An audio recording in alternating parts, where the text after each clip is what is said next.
Hello students, I am here again with a new video of geography for class 8.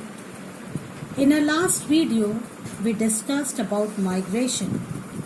Today we shall discuss the lesson Natural and Man-Made Disaster. This is chapter 5, Natural and Man-Made Disasters. A disaster is a sudden calamitous event that seriously disrupts the functioning of community or society and causes human, material and economic or environmental losses. So, a disaster is a calamity which disturbs the normal functioning of one's life. Types of disaster: natural disaster and man-made disasters. So there are two types of disaster, children. One is a natural disaster and other one is a man-made disaster. Natural disaster. Natural disasters are the disasters which are caused by forces of nature and are beyond the control of human beings. It is the nature which provides us essential resources like soil, water, air, etc. But sometimes nature can be cruel. Earthquake, floods, landslides, volcanic eruptions, etc. are natural disasters. So natural disasters are the disasters which is caused by the forces of nature and they are not under the control of any human being. Only God can control them. And the examples of these disasters are the earthquakes, the floods, the landslides, the volcanic eruptions, etc. Now we come to the man-made disasters. Man-made disasters are those for which human beings themselves are responsible. War, riots, nuclear explosion, industrial accident, etc. are some of the man-made disasters. So now we see that the man-made disasters are those which are by which the man is responsible. It is a creation of man. For example, the war, the riots, the nuclear explosion, the industrial accidents. Now we come to the disaster management. Disaster management is a planned steps taken to minimize the effect of the disaster. It is a discipline that involves preparing, supporting and rebuilding society when natural or human-made disasters occur. So disaster management is planned steps taken to minimize the effect of the disaster. Now we come to the phases of disaster management. Mitigation. Basic aim of mitigation is minimizing the effect of disaster through building codings and zoning. So now mitigation is the aim of the mitigation is to minimize the effect of any type of disaster. Preparedness. Preparedness focuses our understanding how a disaster might improve the community and how education, outreaches and training can build capacity to respond to and recover from a disaster. Response. The aim of emergency response is to provide immediate assistance to maintain life, improve health and support the morale of the affected population. So how can we respond to the people? How can we give them the immediate help? This is the response, the other phase of the disaster. Now we come to the recovery. It is a fourth phase of disaster management. It includes action taken to return to a normal or an even safer situation. So whatever step one take to recover the situation, to come back to the normal, this is known as a recovery phase. Now we come to the other topic, that is the floods. A flood is an abnormal rise of river or any water body due to heavy rainfall, tsunami, cyclone, etc. So what is a flood, children? It is an abnormal rise of water in any water body. It can be any ocean, it can be sea, it can be lake, the rivers or anything. Floods are the most common and widespread of all natural disasters. India is one of the highly flooded prone countries in the world. So all of you know that floods are a very common natural calamity, and India is one of the country which is prone to the floods. Now, what are the steps you should take before a flood? Avoid building in a floodplain.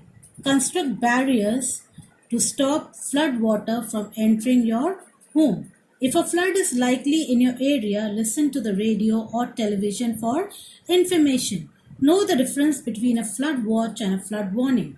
So now, before a flood, whenever you construct a house, you should always have this thought in mind to avoid building your house in a area that is prone to floods. Then we can also construct the barriers which will help to reduce the floods. Then we can also listen to the radio or television for information.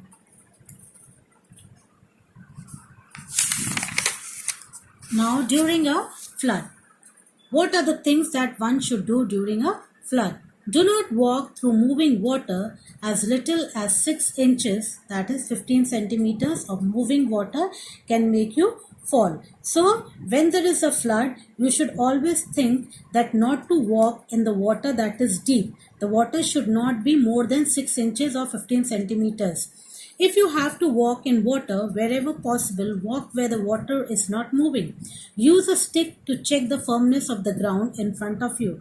Do not drive into flooded areas. If flood water rise around your car, abandon the car and move to higher ground if you can do safely. Do not touch electrical equipments if you are wet or standing in water.